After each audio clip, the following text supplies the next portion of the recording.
चा एक मोठा आणि सामान्य कष्टकऱ्यांच्या मुलांना एक भाषा अधिकची शिकण्याची उपलब्धी करून देण्याचा मोठा निर्णय माननीय देवेंद्रजी, माननीय एकनाथरावजी शिंदे, माननीय अजितदादा पवार यांच्या सरकारने घेतला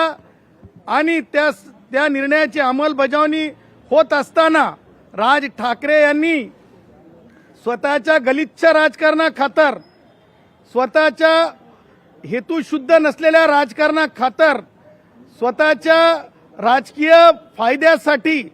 त्यांनी भाषिक वाद निर्माण करण्याचा घाट घातला आहे। त्यांनी ज्या प्रकारे ट्विट केलं, ट्विट करून राज ठाकरेंनी सांगितलं की कशा प्रकारे टार्गेट केली जावे शाळा आणि पुस्तकालय। ज्या अर्थाने सांगायचं झालं तर हे अत्यंत विदारक आहे, कारण ज्ञान अर्जनाची दारं एक भाषा अधिक शिकायला मिळत असताना स्वातंत्र्य उत्तर काळात आणि स्वातंत्र्य पूर्व काळात सुद्धा कोणी एवढं म्हणजे ज्याला म्हणतो तालिबानी पद्धतीने वागलं नसेल एखादा राजकारणी, त्या प्रकारे राज ठाकरेचं हे वर्तन अत्यंत